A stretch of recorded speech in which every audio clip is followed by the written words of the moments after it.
नमस्कार दोस्तों, IAS point में आपका स्वागत है। मैं उत्कर सिंह। हम आज के करंट अफेयर एनालिसिस में बात करने वाले हैं ऊर्ध्वाधर और क्षैतिज आरक्षण पर। सबसे पहले आप समझिए ऊर्ध्वाधर और क्षैतिज आरक्षण क्या होता है। ऊर्ध्वाधर लंबवत होता है और जो क्षैतिज होता है वो समानांतर आरक्षण होता है। तो हम आज इसी वीडियो में ऊर्ध्वाधर और क्षैतिज आरक्षण पर बात करेंगे और बात करेंगे चर्चा में क्यों है। वीडियो शुरू करने से पहले सब्सक्राइब बटन को दबाकर चैनल को सब्सक्राइब कीजिए और वीडियो को पूरा देखिए, क्योंकि यह वीडियो बहुत ही अधिक इन्फॉर्मेशनल होने वाला है। हाल ही में सर्वोच्च न्यायालय माननीय सुप्रीम कोर्ट ने ऊर्ध्वाधर और क्षैतिज आरक्षण की कानूनी स्थिति को स्पष्ट किया है और सुप्रीम कोर्ट जी ने बताया है कि ऊर्ध्वाधर और क्षैतिज आरक्षण में क्या अंतर है और क्या क्या होता है। अब चर्चा करते हैं इसके प्रमुख बिंदुओं की। ऊर्ध्वाधर आरक्षण क्या है? ऊर्ध्वाधर आरक्षण वर्टिकल रिजर्वेशन, इसमें अनुसूचित जाति, अनुसूचित जनजाति और अन्य पिछड़े वर्गों के आरक्षण को संदर्भित किया जाता है। मतलब वर्टिकल रिजर्वेशन में, ऊर्ध्वाधर आरक्षण में क्या होता है, इसमें SC, ST और OBC, SC, ST और OBC वर्ग के लोग आते हैं। तो इस कानून के तहत निर्दिष्ट प्रत्येक समूहों को लिए अलग अलग कानून होता है। मतलब SC के लिए अलग, ST के लिए अलग, OBC के लिए अलग कानून होता है। यह जैसे उदाहरण में देखेंगे आप, अनुच्छेद 16 के सब मतलब उप में, अनुच्छेद 16 के उप अनुच्छेद 4 में ऊर्ध्वाधर आरक्षण की परिगणना की गई है। जो वर्टिकल रिजर्वेशन है यह आर्टिकल 16 के सब आर्टिकल 4 में आपको मिल जाएगा। अब बात करते हैं क्षैतिज आरक्षण पर। हमने ऊर्ध्वाधर आरक्षण देख लिया, SC, ST, OBC ये ऊर्ध्वाधर आरक्षण के अंतर्गत आते हैं। और क्षैतिज आरक्षण इसके अंतर्गत ऊर्ध्वाधर श्रेणियों में से ही एक विशेष वर्ग होता है। मतलब ये सब ऊर्ध्वाधर श्रेणी में से ही लिया जाता है, लेकिन इसका एक विशेष वर्ग होता है, जैसे महिलाओं, बुजुर्गों, ट्रांसजेंडर समुदाय और विकलांग व्यक्तियों आदि को निकालकर आरक्षण दिया जाता है। इसके अंतर्गत महिला आती हैं, बुजुर्ग आते हैं, ट्रांसजेंडर आते हैं और विकलांग व्यक्ति आदि सब आते हैं। तो इसका उदाहरण मतलब ये कहाँ मिलेगा आपको, ये कहाँ पर वर्णन होगा इसका? अनुच्छेद 15 का उप अनुच्छेद 3 में क्षैतिज आरक्षण की परिकल्पना दी गई है। मतलब आर्टिकल 15 के सब आर्टिकल 3 में आपको हॉरिजेंटल रिजर्वेशन मिल जाएगा। अब बात करते हैं आरक्षण का अनुप्रयोग कैसे होता है। जो क्षैतिज कोटा को ऊर्ध्वाधर श्रेणी से अलग लागू किया जाता है। मतलब जो क्षैतिज आरक्षण है, हॉरिजेंटल रिजर्वेशन है, इसको ऊर्ध्वाधर श्रेणी से अलग लागू किया जाता है। उदाहरण के लिए यदि महिलाओं के पास 50% क्षैतिज कोटा है तो चयनित उम्मीदवारों में से आधे को ऊर्ध्वाधर कोटा श्रेणी जैसे अनुसूचित जाति, अनारक्षित वर्ग इत्यादि को महिला होनी चाहिए। जैसे कहीं कहीं पर लिखा रहता है कि 50% महिला का चयन होगा, तो इसका मतलब क्या है, जो 50% महिला लिखा रहता है ये क्षैतिज आरक्षण के अंतर्गत आता है। और जहाँ पर 27% OBC होता है वो ऊर्ध्वाधर आरक्षण के अंतर्गत आता है। तो यदि महिलाओं के पास 50% क्षैतिज कोटा है तो जितने भी उम्मीदवार चयनित हैं उनमें से आधे को ऊर्ध्वाधर कोटा जैसे अनुसूचित जाति, अनारक्षित वर्ग सब में आधी महिला होना जरूरी है। अब बात करते हैं संबंधित मामले पर। वर्ष 2020 में सौरभ यादव बनाम उत्तर प्रदेश राज्यवाद में कांस्टेबलों के पदों की चयन प्रक्रिया में आरक्षण को लागू करने के मुद्दे का समाधान किया गया है। इसको माननीय सुप्रीम कोर्ट महोदय जी ने इसका समाधान किया है। इस मुद्दे का उत्तर प्रदेश सरकार ने आरक्षित श्रेणियों के उम्मीदवारों द्वारा उच्च ग्रेड हासिल करने के बाद भी उन्हें अपनी श्रेणियों तक सीमित रखने की नीति का अनुसरण किया था। जो उत्तर प्रदेश सरकार ने, जैसे OBC जो अनरिजर्व होता है, इसमें किसी भी वर्ग का व्यक्ति जा सकता है, और जो रिजर्वेशन वाला होता है जैसे OBC वाला सिर्फ OBC में रहेगा। मतलब OBC वाले में OBC के अलावा कोई नहीं आ सकता है, SC में SC के अलावा कोई नहीं आ सकता है, ST में ST के अलावा कोई नहीं आ सकता है, लेकिन अनरिजर्व में सभी लोग आ सकते हैं।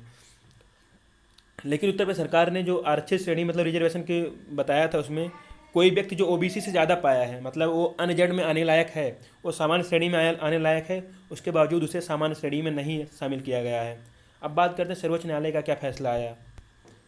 न्यायालय ने उत्तर प्रदेश सरकार के विरुद्ध फैसला सुनाते हुए कहा कि यदि ऊर्ध्वाधर, क्षैतिज दोनों ही आरक्षित श्रेणियों के तहत आने वाला कोई व्यक्ति ऊर्ध्वाधर आरक्षण के बिना ही अर्हता के लिए पर्याप्त अंक हासिल कर लेता है तो उस व्यक्ति को ऊर्ध्वाधर आरक्षण से बिना अर्हता प्राप्त करने से गिना जाएगा और उसे सामान्य श्रेणी में क्षैतिज कोटा से बाहर नहीं किया जाएगा। जैसे कि सुप्रीम कोर्ट जी ने कहा कि उत्तर प्रदेश सरकार के विरुद्ध फैसला सुनाया है। जैसे उत्तर प्रदेश सरकार ने उसको OBC में ही रहने दिया, बल्कि उसने अनरिजर्व से ऊपर नंबर पाया था।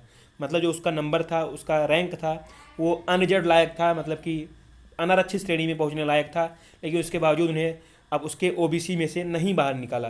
तो सुप्रीम कोर्ट जी ने कहा कि यदि कोई भी व्यक्ति अपने आरक्षण को क्रॉस करके अगर अनरिजर्व में जा रहा है तो उसको शामिल किया जाए, उसको ऊर्ध्वाधर आरक्षण से मतलब बाहर निकाल दिया जाए, अब उसको अनारक्षित श्रेणी में शामिल किया जाए।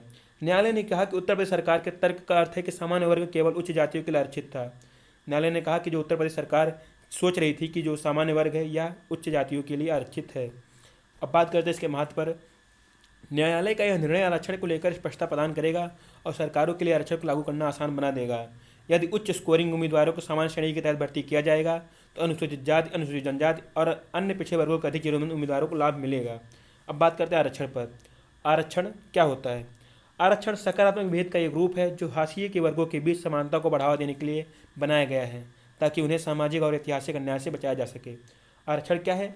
ये एक ऐसी प्रक्रिया है जिसके जरिए से जो सबसे निचले स्तर के लोग हैं उनको समाज में समान स्तर पर पहुंचाया जाए। सामान्यतः इसका अभिप्राय रोजगार और शिक्षा में समाज के हाशिए पर, हाशिए मतलब किनारे पर या निचले स्तर पर मौजूद वर्गों को वरीयता देना है। जो आरक्षण का मुख्य जो अभिप्राय है या रोजगार और शिक्षा में समाज के जो सबसे कमज़ोर स्तर के लोग हैं उनको अधिक अवसर देना है। इस अवधारणा का मूल उद्देश्य वर्षों से भेदभाव का सामना कर रहे वंचित समूहों को बढ़ावा देना और उनका विकास सुनिश्चित करना है। ज्ञात हो कि भारत में एक वर्ग विशेष को जातीयता के आधार पर ऐतिहासिक रूप से भेदभाव का सामना करना पड़ा है। अब बात करते हैं भारत में आरक्षण संबंधी प्रावधान।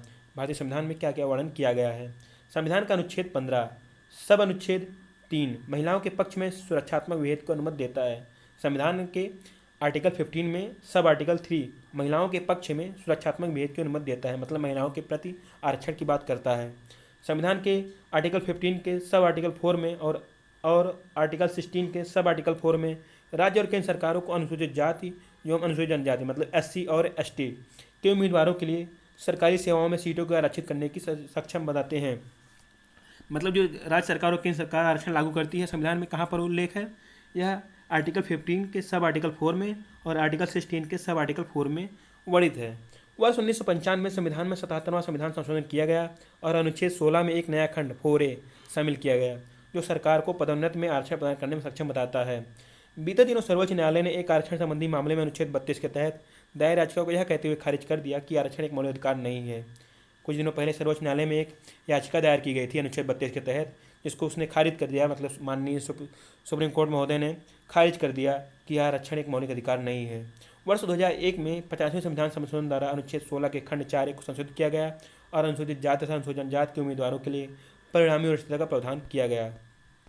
मतलब 2001 में 50वां संविधान संशोधन आया जिसके तहत अनुच्छेद 16 से खंड 4A को हटा दिया गया, मतलब संशोधित कर दिया गया, जिसमें नौकरी में भी विशेष आरक्षण मिलता था, लेकिन अब परिणामी वरिष्ठता के हिसाब से आरक्षित होगी उम्मीदवारी। वर्ष 2000 में 81वां संविधान संशोधन किया गया जिसने राज्य सरकारों को अनुसूचित जाति और अनुसूचित जनजाति के लिए आरक्षित बीते वर्षों की शेष रिक्तियों को अगले वर्ष स्थानांतरित करने की अनुमति दी।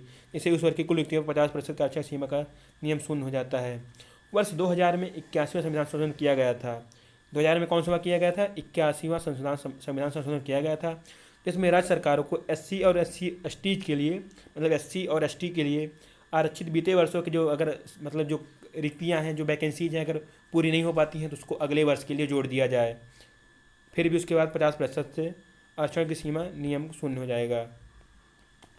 संविधान के अनुच्छेद 330 और अनुच्छेद 332 क्रमशः संसद एवं राज्य विधानसभाओं में SC और ST संविधानों के लिए सीटों के आरक्षण के माध्यम से विशिष्ट प्रतिनिधित्व सुनिश्चित करते हैं। संविधान के अनुच्छेद 330 और 332 में संसद और राज्य विधानसभा में SC और ST समुदायों के लिए विशिष्ट प्रावधान करते हैं, मतलब आरक्षण की व्यवस्था करते हैं।